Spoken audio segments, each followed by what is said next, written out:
Geology 101 now. I just nicked myself a little bit, but this stone you're seeing in front of me, I just stepped off the path and I grabbed this piece because I just about stepped over it. It was a bit larger. I've been smashing it apart on another stone. It breaks up easily because it's conglomerate, but what I found particularly interesting about this one is that it's loaded with a quartz band, and that quartz has in it a little bit of black. That is tourmaline.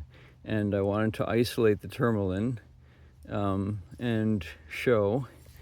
And I picked out a few pieces from this. This doesn't have much in it except it has a lot of schist in the center, that shiny bit there.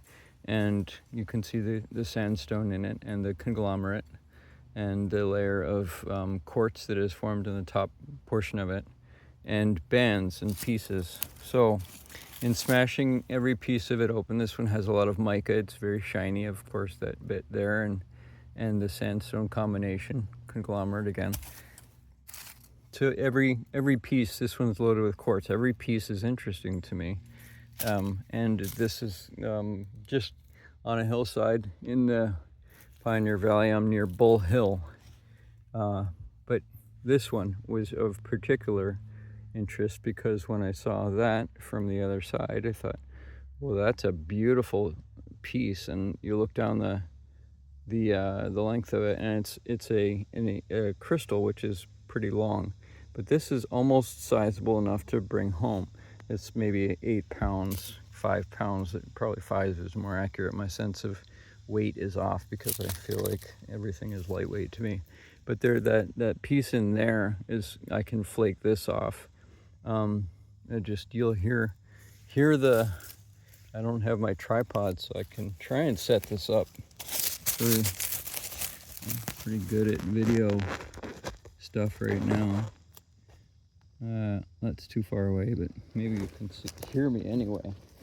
They hear me work on these pieces. Get that crystal out of it.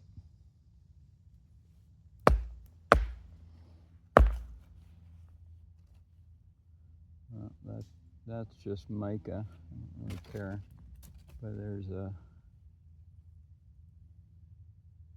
a band of it underneath there. Okay, and it's not in that either. That's conglomerate with lots of quartz, and there's a little flake of it, but not worth digging it out. Yeah, it's got schist around it, and there's an interesting curve of it there too, and an imprint of, I don't know, some fossilization. So now my flake is much smaller and my piece is much smaller. I still want to take a little corner off it. There's a conglomerate here which is quartz and tourmaline mixed together, which I think is a neat piece in and of itself, but I'd like to just take this corner off a little bit more. That was the whole thing. So it's in there, it's down in there, and I exposed a little bit more of it here. So that's the one piece there, and then I've got the other piece in here which is elongated, and of course I don't want the whole thing. I don't want to bring the whole thing with me. And then I have this other piece to work, just to take it apart a little bit more. I mean, it can easily be accessed by just give it a good whack once or twice.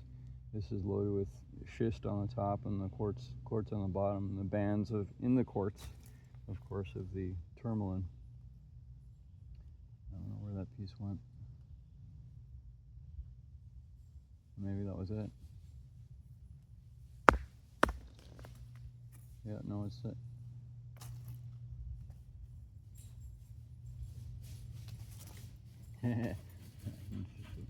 Can't find it again. It's in here. And there's this one. Closer. It's right at the corner.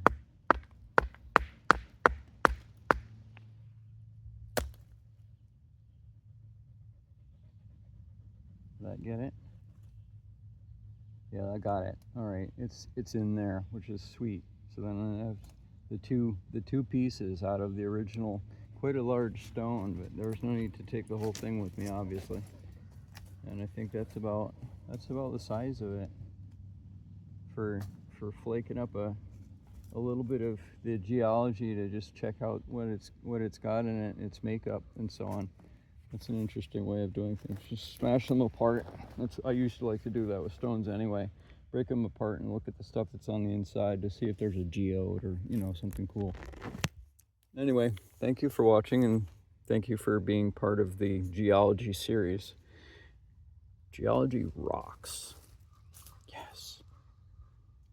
Cheers.